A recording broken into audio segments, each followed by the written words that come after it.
tubahaye ikaze bakunzi ba Karo TV show.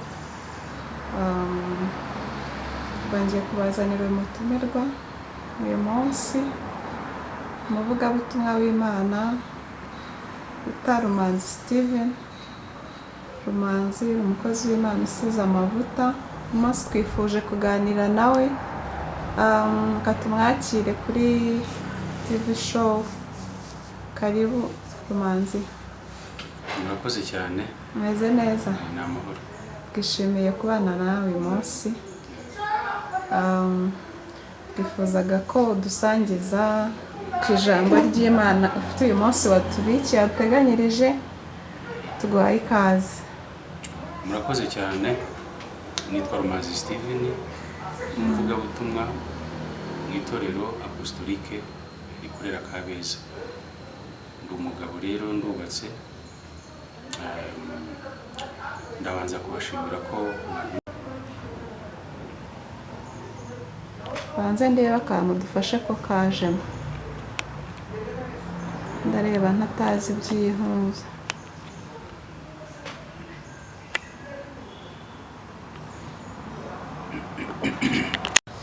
Tubahaye ikaze bakunzi ba Karo TV show. Twishimiye kubana namwe uyu munsi. Turi kumwe n'umukozi w'Imana Rumanzi Steven. Uyu munsi yemeye kuganira natwe ku ijambo ry'Imana. Tuguhaye ikaze muri Yaza TV, Karo TV. Rumanzi, ikaze. murakoze cyane.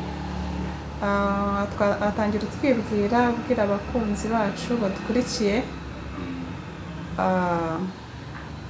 Tuguhaye ikaze. Murakoze cyane. Nitwa Rumanzi Steven.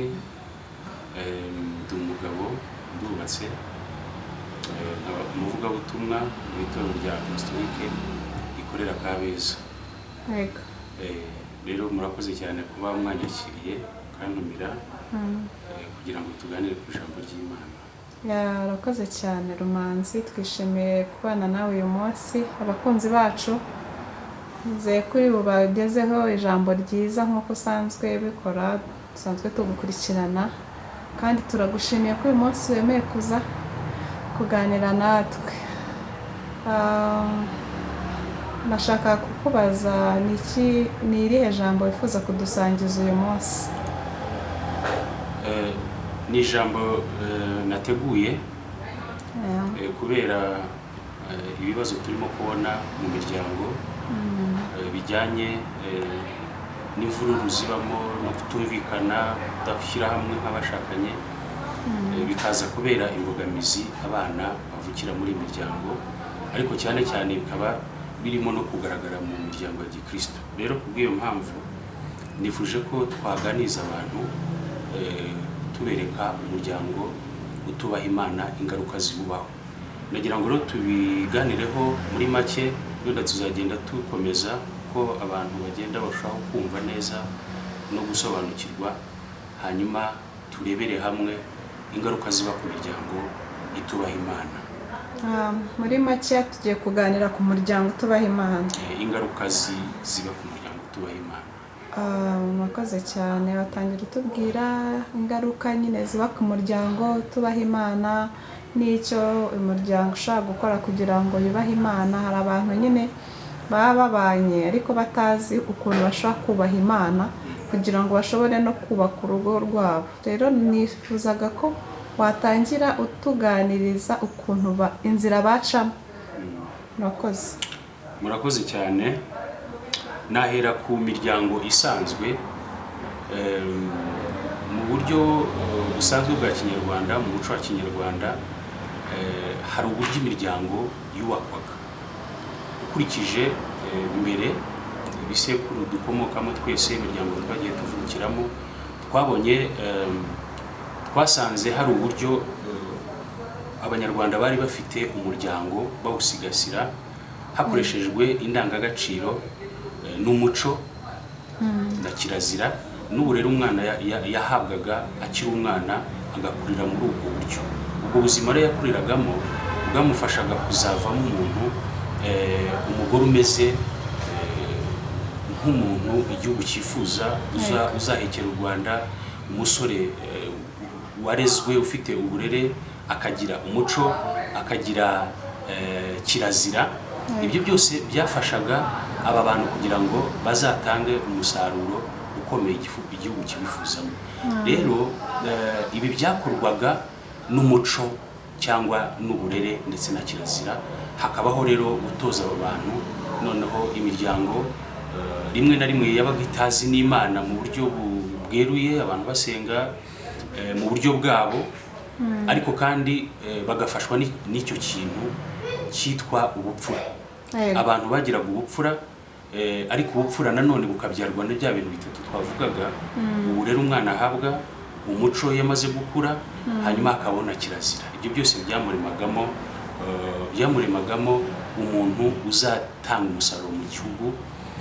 Hanyuma ibyo bikanafasha abantu rwose, byagiye bifasha abantu kandi batazi n'Imana mu buryo buteye imbere. Ikindi cyiciro ni icyiciro cy'abantu basenga Imana b'Abakristo. Ubukristo bwaje bwiyongera ku muco n'izo kirazira z'Abanyarwanda, ariko nanone ntabwo ubwo butumwa bwiza bwatumye abantu bamenya Kristo bwakuyeho umuco. Nanone tubona kenshi mu ijambo ry'Imana rishyigikira umuco w'abantu uko umeze, uko wubatse. Hanyuma hakabamo wenda ibizira cyane, ariko kandi byose siko byatawe n'ubutumwa bwiza. Rero muri iki kubaka umuryango wubaha Imana bisa naho biri ku ruhande rwa Gikristo cyane. Hanyuma ibijyanye n'umuryango ufite indangagaciro bikaba ni ku ruhande rw'umuco w'igihugu n'abantu mu buryo rusange, ariko kandi bikaba bifite umusanzu byagiye bidufashamo. Hanyuma rero kuko biteye impungenge cyane, ari nayo mpamvu ngira ngo tubiganireho, nuko birimo kugenda bisatira n'imiryango ya Gikristo. Ukajya kubona ukabona abantu bafite umwiryane utazi aho uturutse, rimwe na rimwe divorce, amakesi menshi agiye agaragara hanze, abantu batandukana uko biboneye, ubuzima bw'akajagari imiryango irimo, ukabona biteye impungenge ku rwego rukomeye. Rimwe na rimwe ukagira impungenge ko n'umuco ushobora kuba urimo kugenda abantu bawushyira inyuma, kandi nanone n'Ubukristo ntibuze ngo bugire icyo buhindura imitima y'abo bantu, hanyuma ingo zibeho mu buryo butekanye. Muri iki gihe cya none se ni iyihe nama ushaka kugira abantu cyane cyane b'Abakristo kugira ngo bashobore kubaka umuryango mwiza kandi umuryango wubaha Imana yishimira? Icya mbere, kubera ko Ubukristo bwaje busanga umuco, reka wenda mpere ku muco wa Kinyarwanda, uburyo Abanyarwanda bubakaga umuryango. Icya mbere ni uko umuco na kirazira n'ubwo burere abana bahabwa, noneho umuntu bikamuremamo ubupfura.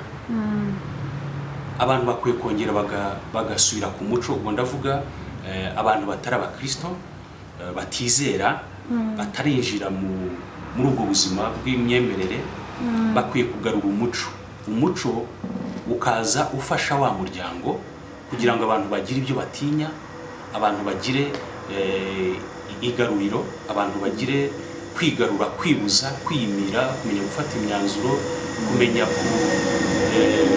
kurwanya ibyo byonnyi birimo kugenda byona umuryango wa Kinyarwanda, umuryango nyarwanda.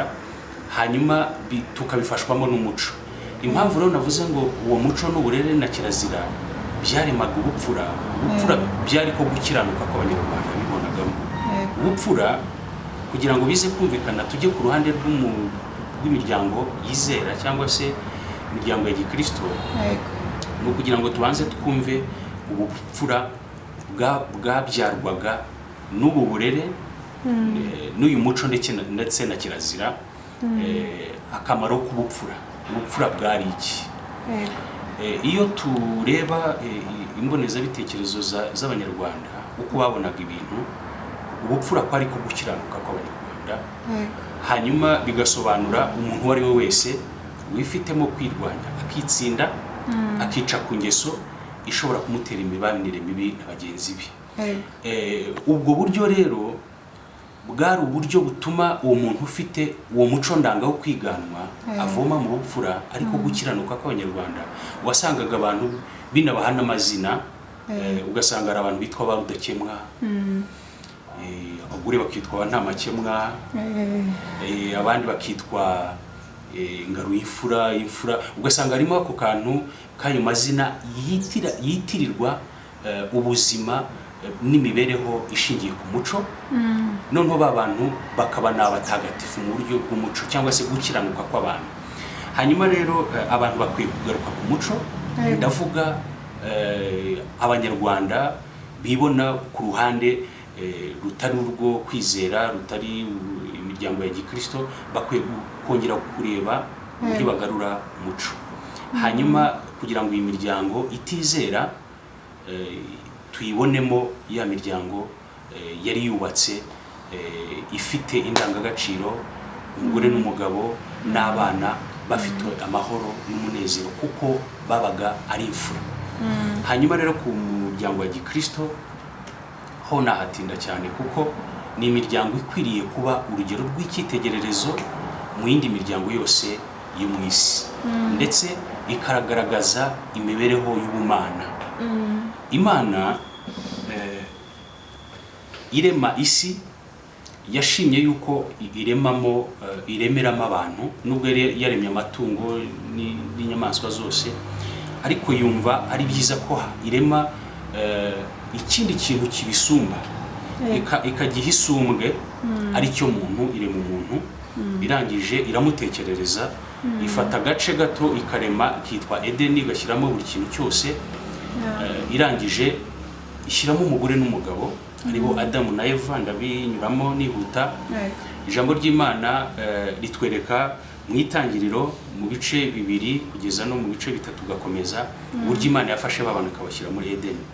Hanyuma rero iyi miryango ni umuryango Imana yashakaga kubonamo ubuzima bw'Imana. Ni umuryango Imana yaremye ishaka kubonamo imibereho y'ubumana. Ubuzima bw'Imana bukaba ari bwo buyobora iyo miryango. Noneho wa muryango wubaha Imana ukazabyara urubyaro rwubaha Imana, bikaba uruhererekane. Siko byagenze. Tubona icyaha cya mbere cyabereye muri uyu muryango, Adamu na Eva, kutumvira Imana. Imana irangije ibirukana muri Edeni.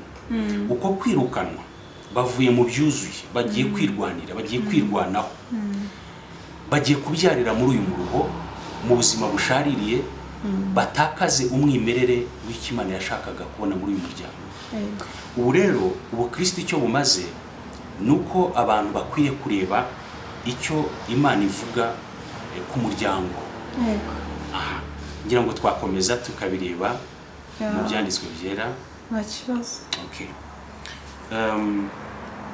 Umuntu wese ashobora kwibaza ngo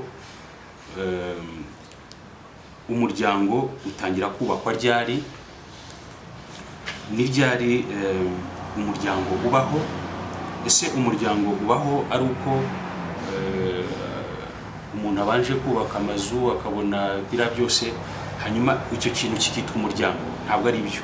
Umuryango uhera mu bitekerezo by'Imana, hanyuma Imana ikashyira ibyo bitekerezo mu muntu ugejeje igihe cyo kuba ashobora kugira inshingano z'urugo. Reka tubirebe mu ijambo ry'Imana mu itangiriro ibice 2 umurongo wa 20. Haravuga ngo uwo muntu yita amatungo yose n'inyoni n'ibisiga byo mu kirere n'inyamaswa zose zo mu gasozi. Wa muntu abyita amazina. Wa muntu wageze muri Edeni atangiye inshingano, ariko biravuga ngo umufasha umukwiriye yari ataraboneka. Bishatse kuvuga ko hari igihe umuntu aba arimo, ariko mu by'ukuri ataragize igihe cyo kugira inshingano z'urugo. Ibi byose ashobora kubikora ukabona aratanga umusaruro muri sosiyete, ariko ugasanga si cyo gihe cyo kuba ashobora kubaka umuryango. Hari igihe rero kubera ubushobozi cyangwa se kubera igihe gikwiriye biravuga ngo igihe gikwiriye cyo kubona umufasha cyari kitaragera, uyu ni Adamu. Hanyuma mu Itangiriro ibice 18 hakavuga ngo kandi Uwiteka iravuga iti noneho wa muntu si byiza ko akomeza kuba wenyine. Urabyumva neza? Nuvuga ngo iki kintu cyereka abantu yuko uyu mushinga atari umushinga w'abantu, ni umushinga w'Imana. Ni nayo mpamvu uyu muryango ukwiye kuba umuntu akwiye kwitonda, ntatekereze ko urugo ari ahantu h'imyidagaduro, ahubwo ni ibitekerezo by'Imana, ni umushinga w'Imana ifata igashyira mu muntu kugira ngo cya gitekerezo cy'Imana cyagukire muri we, Imana igenda ibona umusaruro mu bantu bagahinduka amaboko cyangwa se abantu basohoza itegeko ry'ubushake bwayo. Niyo mpamvu rero tubona ko ibi bintu byose birimo gukorwa n'Imana, hanyuma bigasohorera mu muntu. Imana irangira avuga ngo ariko uyu muntu nubwo afite akamaro, ariko ntabwo akwiye gukomeza kuba wenyine. Yesu ashimwe.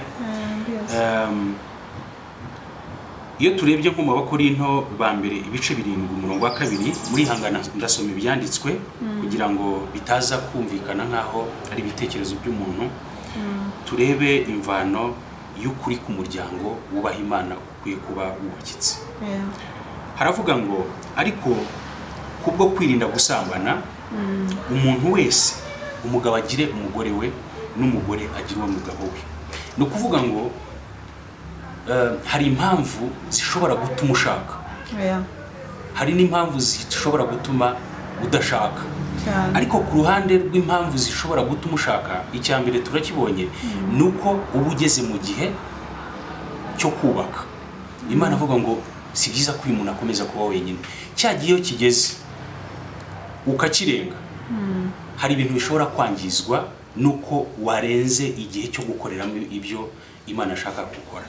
Niyo mpamvu gushaka ni ngombwa, nubwo atari itegeko, kuko dufite uburenganzira n'amahitamo, ariko gushaka ni ngombwa. Rero kuba iki gihe kigeze ku muntu, ikintu cya mbere gikwiye gutuma umuntu ashaka nuko ageze igihe cyacyo. Iyo usoma ijambo ry'Imana mu mubwiriza, haravuga ngo buri kintu cyose gifite igihe cyagenewe. Iki gihe rero kirageze kuri uyu mukobwa, kiranageze kuri uyu mugabo. Hanyuma icya kabiri gikwiye gutuma ushaka, gikwiye kugusunikira mu gushaka, ukubaka urugo, ukagira inshingano. Icya kabiri tukibonye mu Bakorinto ba mbere ibice 7:2. Haravuga ngo kubera kwirinda gusambana, umugabo wese ashaka we mugore n'umugore nawe ashaka we mugabo. No kuvuga ngo kugira ngo isi itagira akavuyo, abantu bagire order, habeho ubuzima butari desordre, nuko abantu bakwiye kuba bagendera mu bushake bw'Imana no mu murongo ngenderwa Imana yashyizeho. Si byiza ko umuntu atangira guhumana atarubaka urugo, kuko tuzareba nitugira icyo gihe uburyo zimwe mu ngaruka zisenya imiryango, ingo abantu bakimara kuzubaka. Ni amateka yaranze uyu muntu, yagiye asenya umuryango cyangwa se urugo ataranarugeramo.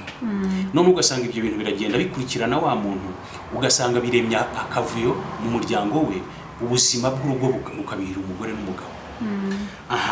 Rero icya mbere gikwiye gutuma umuntu ashaka nuko icyo gihe kiba kigeze. Hanyuma icya kabiri ni ukwirinda gusambana, kuko uyu ni umuryango wa Gikristo ubwirwa, ntabwo turimo kureba indi miryango itizera. Kubizera, impamvu ukwiye gushaka ni ukugira ngo wirinde. Hari ibyo usabwa kwirinda, ushobora kubitsinda washatse. Harimo rero gusambana ndetse n'ibindi byose bihagarariye ingaruka zishobora gusenya imiryango. Hanyuma rero twihuse, umuntu ashaka kwibaza ngo uyu muntu tuzabana, uyu mukobwa tuzabana, uyu musore tuzabana, umuntu amubona ate? Anyura mu zihe nzira? Ubu turimo kuvuga ku ruhande rwa Gikristo, kuko hanze mu miryango yo hanze itizera bagendera ku muco, bakanagendera ku mpamvu zitandukanye zabo mu buryo bwa Kinyarwanda, nubwo harimo icyo natwe nk'Abakristo twemerewe, aricyo cyitwa kurambagiza cyangwa se gutoranya. Ubundi kurambagiza si ikindi kintu, ni uguhitamo, ni ugutoranya, ntabwo upfa kubona gufata ibyo ubonye. Icyo cyo ijambo ry'Imana rirabitwemerera, kubera ko hari ikintu gishobora gutuma hari icyo ushobora kubona ku muntu ukabona atari umuntu ukwiriye kukubera umufasha. Niyo mpamvu hejuru twabanje ijambo ry'Imana avuga ngo umufasha umukwiriye yari ataraboneka. Hazamo icyitwa igikwiriye, umuntu ugukwiriye, umugore ugukwiriye. Rero abantu bose, aba bagore bose ubona, aba bakobwa birukanka, aba basore ubona baguca imbere, ntabwo bose ariko bagukwiriye, hagiye harimo uwawe. Uranyihanganiraho gatoya tutararenga ahangaha. Nashaka kugira ngo dusobanurire wenda n'abakunzi bakurikiye Karo TV show, ni gute ushobora kumenya umuntu ugukwiriye? Wenda urabona hari igihe wenda tuvuge muri mu rusengero gusengana n'abantu benshi, abakobwa benshi, wenda tuvuge iyo uri umusore cyangwa se uri umukobwa usengana n'abasore benshi. Ese ni gute ushaka kumenya ko, kandi hari nk'abantu ugasanga umukobwa arateretwa nk'abahungu nka 3 cyangwa barenze na 3 4 gutyo, cyangwa se umuhungu arimo kureba abakobwa wenda afite nk'abakobwa barenze umwe atereta. Ese ni gute ushaka kumenya ko uwo muntu ari we Imana yaguhitiyemo? Cyangwa se ni gute ushobora kubwira nk'abakunzi bacu bagukurikiranye aka kanya uko ushaka kumenya uwo muntu wawe? Okay, n'ubundi niho twari tugeze. Ni gute umukristo, turi ku ruhande rw'umuryango ya Kristo cyangwa se abakristo muri rusange, uko bakwiye gushaka. Icyambere nicyo twerekwa n'Imana mu ijambo ryayo. Uburyo bwa mbere nubwo tubona mu ijambo ry'Imana mu Migani igice cya 19 umurongo waho wa 14 haravuga ngo urugo n'amatungo umuntu abihabwa n'ababyeyi, ariko umugore witonda umuhabwa n'Uwiteka. Ibi hari ushobora kumva urugo n'amatungo akagira ngo urugo harimo n'umugore. Urugo ni ukuvuga ibikoresho, ibi bintu bizafasha umuntu kugira ngo abashe kubana n'umugore we bafite ibibahagije, nk'uko Imana yabipangiye cyangwa ikabitegurira Adamu na Eva. Ababyeyi bacu nubwo muri iki gihe wenda bigoye, hari igihe usanga hari abadafite n'ababyeyi, ariko mu bundi buryo urugo n'amatungo bihabwaga n'ababyeyi. Ni ukuvuga ngo washoboraga kubakirwa ukaremerwa n'ababyeyi bawe, bakaguha amatungo, bakaguha inka, bakanakubakira inzu n'ibindi bikoresho. Ibi rero si urugo nk'umugore, umugore we arihariye, ibi ushobora kubihabwa n'ababyeyi. Ariko ahangahe ijambo ry'Imana rikavuga ngo umugore we ubwe uzaza akaba muri urwo rugo mukabana, we ava ku Uwiteka. Aha, aho niho nshaka rero kugira ngo umenye uwo muntu n'ukuntu nyine uzahura nawe, ni izihe nzira ushaka gucamo kugira ngo umenye uwo muntu nk'umukristo. Yego. Aha, icyambere rero ni uko uyu mugore ava ku Mana. Nicyo umuntu akwiye kubanza agaheraho kugira ngo noneho uyu muntu agera noneho kuri wa muntu ati avuye ku Mana, ariko noneho azagera kuri uyu musore ate, azagera kuri uyu mukobwa ati. Abizera twizera Imana ko byose biva kuri yo. Ibyo tubona twizera ko bituruka ku Mana nk'uko ijambo ry'Imana ryabivuze. Icyambere ni uko dusenga Imana. Gusenga Imana kwacu ni ukubaza, nk'uko mu muco wa Kinyarwanda bajyaga kuraguza no guterekera babaza niba uwo mugore cyangwa se uwo musore azaba umusore ufite akamaro, uzavamo umugore. Rero natwe nk'abakristo dusenga Imana, ariko kandi wasenga ugomba kuba nawe ubwawe usengera mu kwitegura kuvuga ngo uyu muntu nubwo musaba Imana, ariko nkwiriye kuba mwiteguye. Ibyo ndimo gushaka ku Mana bizaba bimugize bimuranga, nawe akwiye kuza bisangana. Uyu muntu akwiye kuba ari umuntu w'urugero rw'ikitezo cyiza. Niba ari umusore akwiye kuba afite ubuhamya. Uyu mukobwa nawe ugeze muri cya gihe cyo kutaba akwiye gukomeza kuba wenyine, akwiye kuba afite ubuzima bwa Kristo n'imibereho imuranga. Noneho iyo turimo gusenga dusaba Imana tugeze muri cya gihe cyo kurota, birerekana ko irimo gukura muri rwa rubavu umugore, imukura mu rubavu rwa Adamu, yarasinziriye. Icyo gihe kimeze nk'inzozi ku mukobwa cyangwa se kimeze nk'inzozi ku musore, hahandi atwarwa kujya kwerekerwa ibyo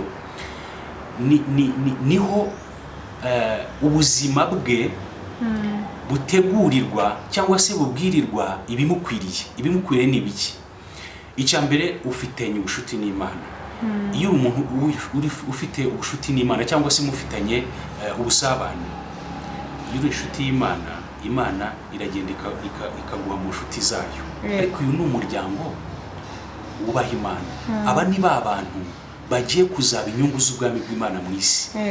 Iyo uri inshuti y'Imana, Imana iragenda ikagukurira muri za nshuti zayo, b'abakobwa bubaha Imana, hanyuma ikaguhuza nawe, kubera ko ubuzima bwawe bubayeho.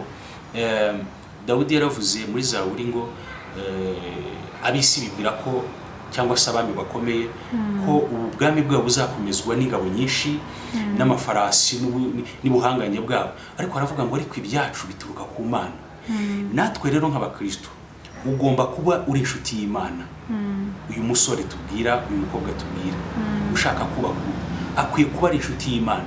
Icya mbere rero kiranga uyu mukobwa ushobora kurambagizwa cyangwa se gutoranywa mu bandi bakobwa, ukamubonamo umugore ugukwiriye. Iyo tubona mu ijambo ry'Imana, reka wenda tuharebe kugira ngo bitaba amagambo, wenda turebye nko mu Befeso igice cya 5 umurongo wa 32, herekana ko umugore n'umugabo n'ubwira ubukomeye bwerekana itorero na Kristo. Hanyuma iyo dusoma ijambo ry'Imana ikatubwira ngo wa mugore we, turimo gushaka wa mukobwa wubaha Imana, turimo kureba ibimenyetso bimuranga, cyangwa se umuntu namureba, cyangwa se uyu musore namureba akamenya ko ari we akeneye mu buzima. Icya mbere twabonye ko ari ufitanye ubushuti n'Imana, ariko kandi cya gihe urambagiza cyangwa se utoranya, Bibiliya yerekana ko uyu mukobwa akwiye kuba yubaha Imana. Yesu ashimwe.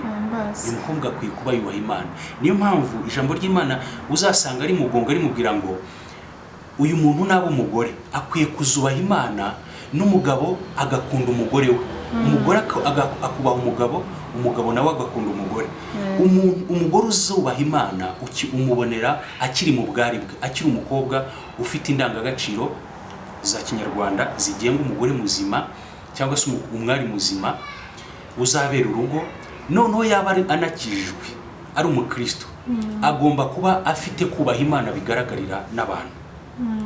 Uyu muntu rero wubaha Imana nagera mu rugo rwe azubaha umugabo we. Niba rero uri umusore ushaka kumenya umukobwa uzavamo umugore wubaha Imana, cyangwa se umukobwa uzubaka urugo rwubaha Imana, nuko imibereho imuranga yo mu bukumi bwe usanga ari umukobwa utajagaraye, cyangwa se udasimbagurika mu mibereho ye, ukabona afite umutuzo w'abakobwa. Uyu mukobwa ushobora kumwitondera, ukamwitwararikaho, ukamwitegereza neza, kuko rimwe na rimwe niba adafite umuco, rimwe uzanasanga ari umukristo, kuko umuntu ufite umuco ajya kumera nk'umukristo, umuntu wiyubaha, umuntu ufite abagarukira, umuntu ufite igaruriro. Uyu muntu rero w'umukobwa wubaha Imana, w'umukristo, nagera mu rugo rwe azubaha rya tegeko Imana yategetse abagore ngo bagore mujye mwubaha abagabo banyu. Iyo tureba umusore ukwiye kuvamo umugabo umeze nka Kristo, ijambo ry'Imana ritwereka mu mubwiriza, mu ndirimbo za Salomo, aho tubona umusore umeze nk'ikimasa kigiye kubagwa. Biravuga ngo ni umuswa, ngo kuko anyura mu nzira ijya kurimbuka y'ubusambanyi, kugira ngo abitewe n'umutima no kutagira umutima. Ikindi akaba n'umusore w'umuswa. Uwo musore rero w'umuswa, Bibiliya ivuga mu by'ukuri ni umuntu utazaba umugabo ufite ibyemezo, cyangwa se utazaba umugabo uhamye, kubera yuko arangwa n'ubuzima bw'akajagari, kandi yatangiye kwangirika no kwangiza urugo rwe atararugeramo, ngo kuko akebereza mu nzira ya wa mugore ngo akamutwara umutima. Uyu musore rero numubonaho ibimenyetso atari umusore ukunda Imana, kandi ukamubona rimwe na rimwe hari igihe abantu bababonera mu cyagihe bavuga cyo guteretwa no gutereta, ugasanga ibintu ashyize imbere cyane birimo kugenda biganisha wa mukobwa mu busambanyi. Tayari bagiye kwinjira mu bikorwa by'abashakanye bataragera muri uru rugo. Uyu muntu rero ntabwo ubuzima abayemo azabwishira igihe kinini, numuha igihe azagenda kwereka uwo ari we, kuko hari ibintu umuntu atabasha guhisha igihe kinini. Hari ibimenyetso rero nk'umuntu uri atansiyo ku rugo azubaka, ugomba gutwaza ibintu buke kandi ukabiha igihe, uyu muntu azakwiyereka. Uyu musore rero nubona kubaha, ukabona ubuzima bwawe aragutwara agusunikira mu Mana, agufasha kumenya Imana, ubona aricyo kintu reka mvuga ngo arondogoreyemo, kuko kuri ubu Kristo busa naho abantu batarimo kubona nk'igisubizo gishobora kuba isi yaboneraho ikabona amahoro y'Imana, ikabaho mu buzima butekanye. Ariko reka tuvuge ngo uyu musore urabona adafite iyi mico.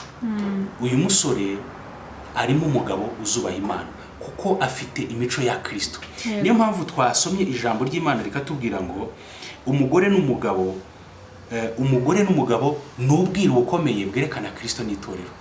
Rero uyu mugore agomba kuba afite ubuzima nk'ubw'itorero ry'ubaha Kristo, ndetse n'uyu mugabo akwiye kuba agaragara nka Kristo muri uru rugo. Yesu ashimwe. Niyo mpamvu rero navuga ngo igisubizo ni uko uyu mukobwa akwiye kuba arangwa n'ubuzima bwubaha Imana atarashaka, kandi uyu musore agomba kuba afite umutima we. Hanyuma kandi uyu mukobwa wubaha Imana akiri umwari ni nawe uzubaha umugabo we, kugira ngo ubushake bw'Imana bwuzurizwe mu muryango wubaha Imana. Urakoze cyane. Ikindi kintu nashaka kugira ngo dusobanurire, hari ukuntu muri iyi minsi ya none usanga nk'umuntu ashakana n'umuntu wenda tuvuge ushobora kuba utuye hano muri Gasabo, ugasanga undi muntu atuye nk'Icyangugu, ariko ugasanga abo bantu barahuye. Urumva hari ahantu wadusobanuriye, uratubwira ngo kugira ngo umenye umugore mwiza cyangwa se umukobwa mwiza ushobora kuzavamo umugore mwiza, umubona mu bwari bwe. Ariko nkabona bitandukanye n'ibyo ngibyo. Ni gute ushobora kubona wenda utarigeze ubona amahirwe yo kubona ubwo bwari bw'uwo mukobwa? Kubera ko muri iki gihe abantu basigaye batura ahantu batandukanye, bimuka umunsi ku munsi, ku buryo nyine ibintu bitandukanye n'ibya kera. Kera wasangaga abantu baturanye, ugasanga abasore cyangwa se inkumi bakuze bazi imico y'umuntu. Ariko iki gihe cya none buri wese nyine mushobora kuba muturanye uyu munsi, ariko ugasanga ejo umuntu yarimutse yaragiye, cyangwa se ugasanga umuntu ahuye n'umuntu wenda batigeze banabonana, bakundanye n'amezi 2, ukwezi kumwe. Nagira ngo dusobanurire, wenda utworohereze, ushatse kugira ngo umenye uwo muntu wenda utarigeze ubona amahirwe yo kubona ubwari bwe. Ese ni iyihe mico ushobora kubona ukavuga uti uyu muntu ibyo ari byo byose, nubwo nigeze ndeba ubwari bwe cyangwa se background ye wenda nyimenya, ni iki kintu ushaka kumubwira, cyangwa se ni iki kimenyetso, ni ibihe bimenyetso ushobora kubona ukavuga uti uyu muntu ibyo ari byo byose ashobora kuvamo umugore mwiza, ashobora kuvamo umugabo mwiza? Murakoze. Ni ikibazo gikomeye, kuko abantu haje n'amashuri aho ushobora kujya kwiga ugahurira n'abantu nyine mutareranywe, mutafite imico imwe. Ariko urugero rworoshye, igihe Aburahamu yashakiraga umuhungu we Isaka, yamuhaye amabwiriza. Yahaye uwo muntu ugiye kurambagiriza umuhungu we amabwiriza. Atuma umugaragu we aramubwira ngo unshakire mu bantu bo mu bwoko bw'iwacu. Icyo yashakaga kuvuga si uko utashaka ubundi bwoko, oya, ahubwo ahangaha arimo kureba umuco, kuko iyo umuco udahura, iyo umuco w'abo bantu udahura, kenshi habaho kugonganira muri rwa rugo mugiye guhuriramo. Ariko kandi umukristo ho harimo akarusho, ndetse navuga ngo ni byiza cyane iyo ufite Kristo mu buzima bwawe. Uyu mukobwa wakijijwe n'uyu musore wakijijwe, ubundi gukizwa bikwiye kudufasha kuba abantu bashobotse. yego, kandi uyu muntu ushobotse akwiye kuba ari nawe muntu ushobora.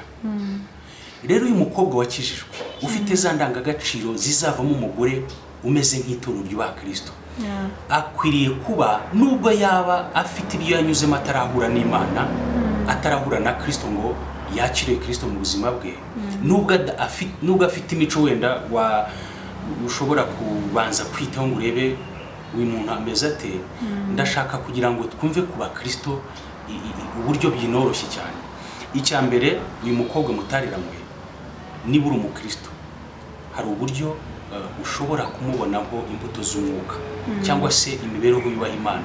rego uyu muntu aragaragara, ahubwo nuko bishoboka ko ugiye gushaka waba udafite aya maso areba uyu mukobwa cyangwa se areba uyu musore. icya mbere nicyo navuze mu kanya kashize, mvuga ko uyu mukobwa iyo afite ingeso zifitanye isano no kubaho kwe mbere y'uko mutarabonana, usanga zimuganza. rimwe na rimwe niba yaranyweho n'inzoga, ukabona hari ukuntu imvugo ye n'imibereho ye ishaka kugenda iganisha aho hantu. uyu muntu ufite amaso yo kubona, kuko ashaka kuba kwitonda mu rushako rwe, mu by'ukuri umuntu azabibona. kuko nanavuga ngo abakristo, abakobwa n'abasore bacu batarashaka bakwiye kuba bahindutse cyangwa se ari abo kwizerwa, kugira ngo byorohere urushako umuntu ukubona akuboneho ubuzima bw'Imana. kuko byanze bikunze niyo yaba uyu muntu yaba afite ibyo yihumanijeho akiri mu nzira z'ibyaha, ubundi uyu muntu yamaze gukizwa biravuga ngo ahinduka icyaremwe gishya, ibyakera bigashira. kandi nanone ukwiye kumenya ko we musore nawe mukobwa, ko uyu muntu mugiye kubana twabonye ko ari impano iva ku Mana, ntabwo ari igihembo. kuko bibaye igihembo bisa naho hari ikintu wakoze cyiza hanyuma ugashimirwa. ntabwo uyu musore rero ugiye kubona uzakubera umugabo ari igihembo, ndetse n'uyu mukobwa si igihembo, ahubwo ni impano. iyo tubona impano biritwereka ko itaranto bazihererwa kugira ngo bazigenzure cyangwa se bazitunganye. uyu muntu uzasanga hari ibyo ukwiye no kumufashaho kugira ngo uzamushyire uwamuguhaye adafite ubusembwa. niyo mpamvu tudakwiye kwikunda ngo umuntu atangire kureba atoranye nk'umuntu ushaka umeze nk'aho atazagira inshingano kuri uyu muntu. gusa icyo nzi neza nk'uko wabibajije, uyu muntu wamumenya, uyu muntu ufite imbuto za Kristo umumenya nawe ufite imbuto za Kristo. aba bantu baramenyana, barakururana bakamenyana. kandi icyitwa umwuka wera, roho y'Imana iri ku buzima bwawe, ibasha kurondora umwuka ukuriho. ibi rero ntabwo wabimenya uri umupagani cyangwa se utizera, ahubwo bimenywa n'abafite ubu buzima. uyu mukobwa, uyu musore afite ubuzima bwa Kristo, n'uyu mukobwa, aba bantu, uyu mukobwa n'uyu musore, iyo umukobwa, nibyo navugaga, umukobwa iyo afite Kristo mu buzima bwe, imibereho y'Imana ariyo iranga ubuzima bwe. nize kuvuga ko agomba kuba ari inshuti y'Imana, ko Imana imushakira mu nshuti ze. rero ntibigoye mu by'ukuri, aba bantu bafite umwuka, bafite uturuka hamwe. uyu muntu ufite umwuka w'Imana abasha kurondora ufite umwuka w'Imana. hanyuma rero ibimenyetso nta bindi n'imbuto z'umwuka, ni imibereho ibaranga mu buzima bwabo. kandi ntabwo yihishira, kuko igiti cyose iyo cyera imbuto mu by'ukuri urazibona, ntabwo ibibabi bizihisha, ziragaragara. izi mbuto rero ziragaragara. niba ushaka kumenya umuntu muzabana, ugomba kuba nawe mu by'ukuri ufite ubuzima bwa Kristo. niba ushaka umwana w'Imana, ugomba kuba nawe uri umwana w'Imana. niyo mpamvu uyu mugabo Aburahamu yabwiye umugaragu we ngo amushakire mu bwoko bw'iwabo, kuko yashakaga abantu bahuje umuco.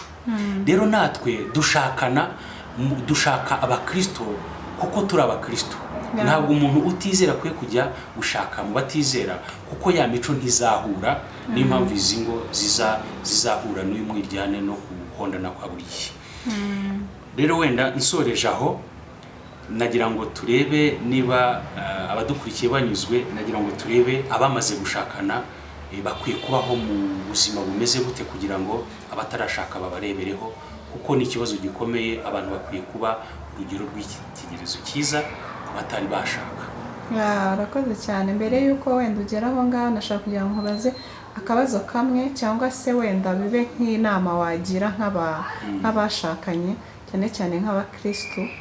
Akenshi umuntu yumva ko wenda umugabo cyangwa se umugore niba ashatse yumva ko kubera ko wenda akenshi bakunda kuvuga ko ari abafasha, akumva ko niba wenda umugabo wazanye umugore yumva ko umugore ariwe ugomba gukora ibintu byose, agomba kumukorera buri yego ni itegeko ntabwo ari itegeko kuko niko biba bikwiye ko umugore yubaha umugabo we n'umugabo akubaha umugore we. Ariko se niki wabwira aba bantu bumva ko agomba kugira umugore we igikoresho cye cyangwa se umugabo igikoresho cye? Urumva ko hari ahantu hatubwiye ko umugore cyangwa se umugabo ni impano Imana iba yaraguhaye wowe mugabo, aba ari impano umugore ari impano Imana yaguhaye, cyangwa se umugabo ari Imana yaguhaye impano. Ni iki kintu nyine ushaka gutandukanya cyangwa se ni iyihe nama ushaka kubwira umuntu abantu bameze gutyo bumva ko umugore cyangwa se umugabo ari igikoresho cy'umuntu? Kuko hari aho watubwiye ko ari impano, wavuze ngo ni nk'ishimwe, wavuze ngo hari abantu batekereza ko umugore cyangwa umugabo ari nk'ishimwe. Uravuga ati ubaye ari nk'ishimwe nta kintu wabona kingana n'umuntu nyine ushima, ahubwo uravuga uti ni impano Imana iba yahaye umuntu. Ariko nanone hari abantu bibwira ko umugore cyangwa umugabo kuba muzanye agomba kugira ngo avunike wenyine n'ibiki. Abantu nk'abo ni ikihe kintu wababwira badukurikiranye kuri Karuti Show? Urakoze cyane.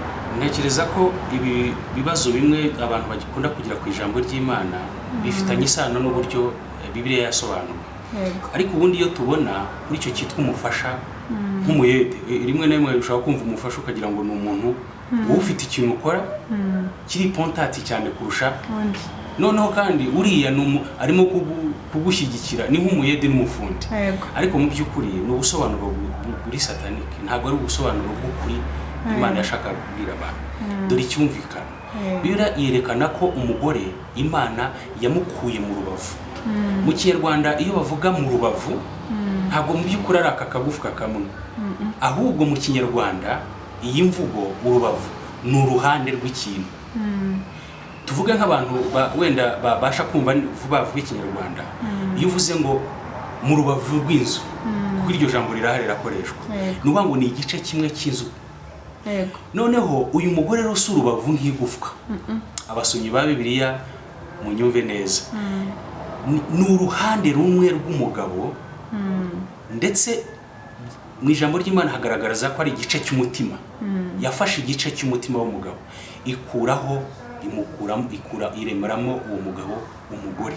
Rero uyu mugore uvuye muri uyu mugabo si akagufwa gusa, ni nka kimwe cya kabiri cy'umugabo, ni igice kimwe cy'umugabo.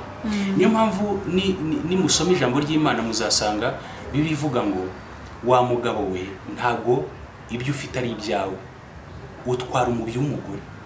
Mu Bakorinto ba mbere ibice 7 havuga ibyerekeye ishyingirwa. Nawe wa mugore we ntabwo utwara umubiri wawe, burya iyo ugiye ufite ibintu by'abandi, ibyo bintu ufite ni iby'umugabo wawe. Ni ngo abo bantu ni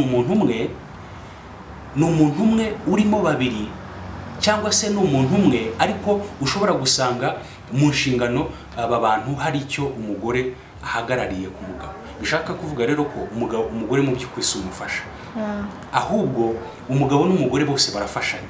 Niyo mpamvu ubwuzuzanye bufite igisobanuro cyane ku rwego abantu bakwiye kuboneramo umuryango n'akamaro k'umugore ndetse n'akamaro k'umugabo. Niyo mpamvu rero mu by'ukuri ntabwo ijambo ry'Imana sindabonaho ni imvugo, ni ubusobanuro, ariko ubundi umugore ntabwo ari umukozi w'umugabo. Mu by'ukuri ibi bintu kugira ngo ubyumve bisaba ko ufite umwuka w'Imana. Umwuka w'Imana ukwereka ko umugabo, kandi mu bice 5 by'Abefeso yerekana ko uyu mugore n'umugabo akwiye kumwubaha, si ukumukunda gusa. Nibijya kuba ari abizera umwubahire ko muraganwa agakiza, ni mwene so. Kucya umugore wawe ikindi gice akaba mwene so, akaba n'umuvandimwe wawe, nuko ari uwizera. haba hariho kubaha uyu muntu kugira ngo musohoze ubushake bw'Imana. Muri make umugabo n'umugore biravuga ngo niko yabaremye. Ntabwo rero umugabo afite umwihariko n'umugore ngo agire uwe, ahubwo bombi ibibona nk'umuntu umwe, niko Bibiliya ijambo ry'Imana ribita. Ariko nanone mu nshingano tugatangira kubona inshingano zitandukanye, umugore akagira ibyo asabwa n'umugabo akagira ibyo asabwa kugira ngo buzuzanye. Murakoze cyane. Tukiri aho ngaho, wenda mbere y'uko dusoza nashaka kugira ngo ugire ikintu ubwira wenda abadukurikiranye, ni iyihe nama wabagira nk'abantu b'abakristo, abagore cyangwa abagabo? Ni izihe mbuto cyangwa se ni uruhe rugero bakwiye kubera abandi? Wenda nk'abantu b'abapagani badakijijwe, ku buryo bavuga bati bagira inyota cyangwa bifuza kuba bakwegera abo bantu b'abakristo, bakavuga bati ni gute nshobora kwegerana n'uriya muntu akangira inama y'ukuntu nanjye nshobora kumera nkawe? Ni iyihe nama wagira abo bantu kugira ngo uko bashobora kwitwara wenda nk'abakristo bari mu matorero, ko dufite ingo z'intangarugero b'abakristo, ariko dufite n'abandi bitwa ngo ni abakristo ariko batera imbuto. Ushaka kutubwiraho wenda ikintu cyangwa se urugero rwiza cyangwa se imbuto bagomba kwerana, ku buryo n'ababakurikiye bari hanze, abaturanyi babo cyangwa inshuti zabo bashobora kubona bitewe wenda ni izihe principe bagomba kugendera? Urakoze cyane. Icya mbere ni iki ijambo ry'Imana ribasaba. Umugabo akwiye kuba yubaha umugore we. Umugore agomba kuba yubaha umugabo we, kandi umugabo agakunda umugore we. Impamvu umugabo akunda umugore we nuko agereranywa na Kristo, nkuko yakunze itorero. Nuvuga ngo akwiye kuba afite ubuzima bwa Kristo muri we nk'umugabo, asemburiza Kristo. Ni sembore ya Kristo. N'umugore rero ndavuga inshingano umugabo ahabwa n'umugore inshingano ahabwa. Noneho ya miryango yindi n'abandi bashaka gushaka bakababereye urugero rw'icyitegererezo cyiza. Nuko uyu mugabo akwiye gukunda umugore.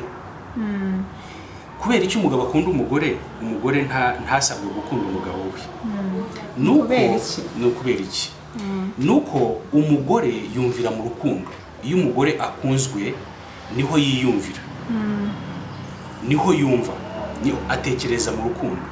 Umugabo nanone, impamvu Imana ibwira umugore kubaha umugabo, nuko umugabo yumvira mu cyubahiro. Ntabwo ibintu abantu bakwiye kubyumva nabi, kubera ko abantu bazi ko abagabo bakunda icyubahiro. Ntabwo abagabo ari uko bagikunda, ahubwo umugabo aremye mu cyubahiro, aremye mu gitinyiro. Imana yamuhaye igitinyiro, afite icyo kintu cy'ubudahangarwa.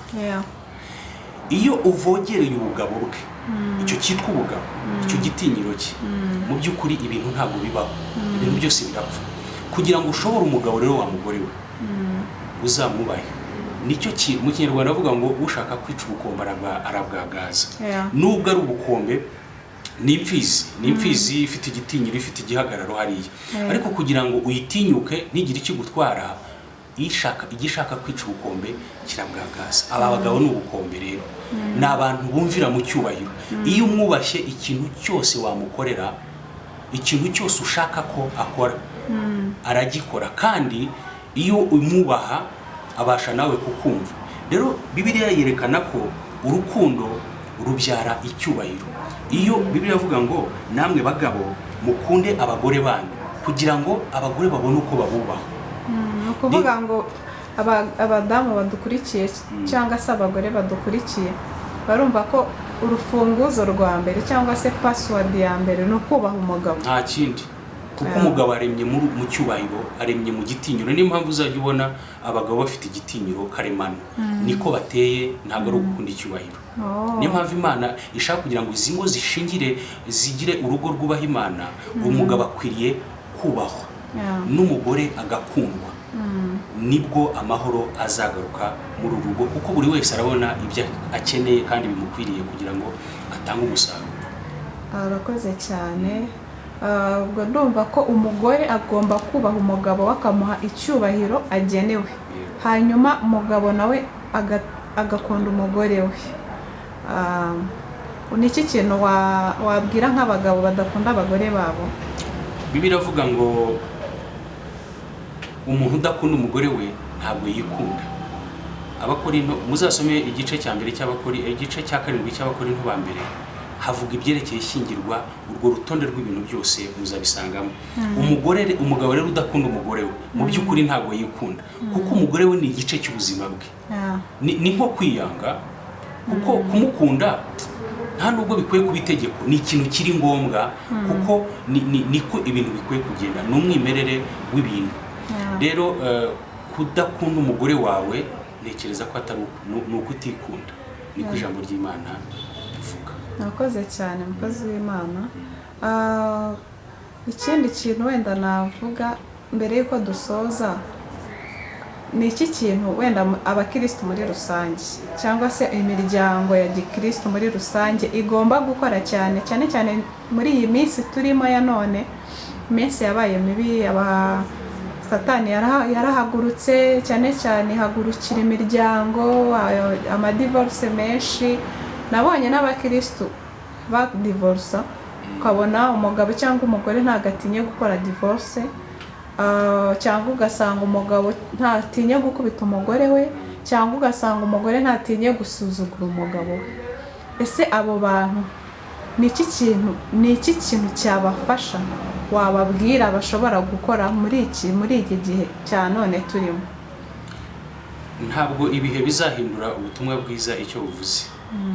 Ijambo ry'Imana ntabwo ritwemerera ko abakristo bakwiye gutandukana. Biravuga ngo nanga gusenda. Imana yanga gusenda, yanga gutandukana. Ariko kandi abazasoma iki cyanditswe nakomeje kuvuga nuko ariho bikubiye, Abakorinto ba mbere ibice 7, niho tuzasanga ubwo busobanuro bwose. Gusa birashoboka gutana byemerwa ku muntu w'umubyeyi w'umugore cyangwa se w'umugabo ufite umugabo cyangwa umugore utizera. Uyu utizera, ijambo ry'Imana avuga ngo nashaka gutana nawe mugore wizera, cyangwa se uyu mugore utizera, umugore wawe utizera nashaka gutandukana nawe ngo mutane, ngo kuko Imana yaduhamagariye amahoro. Aho ni ku ruhande rw'abantu babana cyangwa se bashakanye, ariko umwe ari umukristo undi atizera. Biremerewe kubera ko Imana yaduhamagariye amahoro. Ariko kandi aba bantu babiri, umugore n'umugabo bizera, ntabwo twemererwa gutandukana. Kubera iki? Kristo niwe rugero rw'icyitegererezo cyiza mu ngo zacu, kuko Bibiliya yerekana ko Kristo nawe ni umugabo, kandi umugore we ni itorero. Kandi Kristo ntabwo azigera adivorusa n'itorero. Nirwo rugero ku mugabo wubaha Imana n'umugore wubaha Imana bakwiye kuboneramo urugo rwabo, kuko uru rugo ni umuryango w'Imana. Niba rero Kristo atazadevorusa n'itorero, wa mugabo we ntabwo abakristo twebwe, umugore wizera n'umugabo wizera, aba bantu bombi b'abakristo, ntabwo ijambo ry'Imana rizahinduka kuri icyo kintu. Gutandukana ntabwo tubyemererwa. Natanze urugero kuri Kristo, kuko niwe rugero. Biravuga ngo niwe mutwe wacu, niwe uri hejuru yacu, niwe uyobora, niwe dukwiye kubahiriza no kumvira. Rero niba Kristo, nibyo navugaga, adashobora kudivorusa n'uyu mugore we witwa itorero, niyo mpamvu n'umukristo atemererwa kudivorusa, ahubwo akwiriye kumubona nk'uko twabivuze mbere ko uyu muntu niba ari impano y'Imana. Kandi Bibiliya yerekana uburyo Kristo abungabunga itorero ryo, akaritunganya, akaryeza kugira ngo azaryishyire. Niko natwe dukwiriye kumera mu rugo rwacu. Uyu mugabo akwiye gufata uruhande rwa Kristo, uyu mugore agafata uruhande rw'itorero, ariko itorero ryubaha Kristo. Rero muri make isoza iki kintu nagira ngo cyumvikane gutya, mu by'ukuri ntabwo abakristo bakwiriye gutandukana, kandi ushobora kwemererwa gutandukana ni wa wundi ufite umwe utizera ariko ashaka gutana. utizera ariko afite umugore wizera cyangwa umugabo wizera afite umugore utizera, umwe navuga ati jyewe ndashaka gutandukana nawe kuko imyizere yawe cyangwa se ndishakira gukora ibyo nishakiye, biravuga ngo umureke mutane, ngo kuko Imana yaduhamagariye amahoro. Abo ni bandi Imana yahamagariye amahoro, nabizera, umureke kuko yaduhamagariye amahoro. Nakoze cyane. Tukiri aho ngaho nashaka kugira ngo nkubaze, kubera ko hari ingo nyinshi usanga badahuje ukwemera, wenda ugasanga nk'umudamu ni umukristo ariko umugabo ntabwo akijijwe, cyangwa se ugasanga umugabo arakijijwe ariko umugore we ntabwo akijijwe. Aho hantu ni gute, ni izihe nama ushaka kubagira wenda ku buryo urugo rushobora kuba urugo rwiza kandi rwubaha Imana bitewe n'umuntu umwe? Nakoze cyane. Ijambo ry'Imana rirabivuga ko biravuga ngo mbese wa mugore we wizera ubwirwa n'iki kutazakiza umugabo wawe? Nawe mugabo wizera ubwirwa n'iki kutazakiza umugore wawe? Abakorinto ibice 7 ba mbere.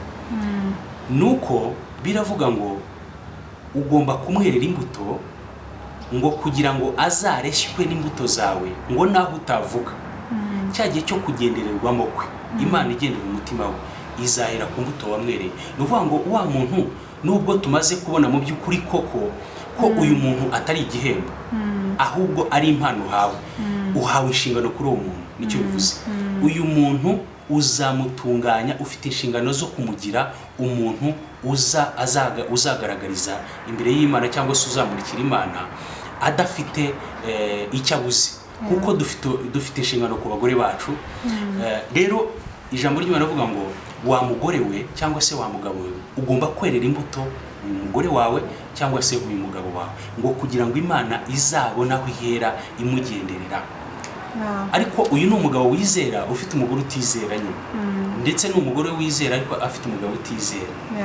Hari n'akantu dusanga muri iki cyanditswe kavuga ngo nubwo abagabo kenshi badakunda kumva ijambo ry'Imana, ngo ariko bazareshywa n'ingeso zanyu nziza, bahindukirira umwana. Nakoze cyane.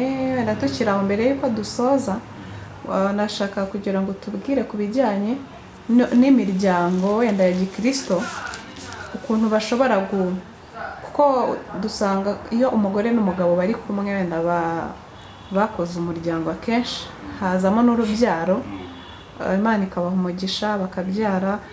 Ikintu ushaka kugira ngo naho wenda tudasoza utatubwiyeho ukuntu bashobora wenda kuba basengera abana babo, cyangwa se ukuntu bashaka gutoza abana babo kugendera muri uwo mujyo wo gukomeza kuba abakristo, bakaba abana batandukanye n'abapagani. Abana babo bakaba bafite ikintu nyine kibaranga nk'abakristo. Ese ni izihe nzira bashobora, cyangwa se ni izihe nama bashobora kugira abana babo, cyangwa se ni iyihe mico bashobora gutoza abana babo kugira? Ijambo ry'Imana, urakoze nawe, ijambo ry'Imana rirabyerekana. Mu by'ukuri abantu n'abizera bagomba gusoma kugira ngo basobanukirwe ibyo bizera, ishingiro ry'ibyo bizera aho bishingiye. Ahangaha ijambo ry'Imana ryatweretse ko umuryango wubaha Imana niwo ubyara abana bubaha Imana, ari nacyo Imana ivuga.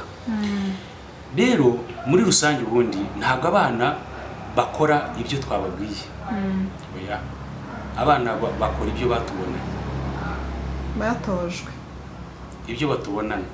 Ni ukuvuga ngo niba aba bantu bafite itorero mu rugo cyangwa se bafite igicaniro cy'Imana mu rugo rwabo, umugore n'umugabo bagahura bagasenga Imana, bagapfukama bakaramya, abana babo baba bareba ibyo barimo kubona, nibyo bigenda bikagaburira ubuzima bwabo.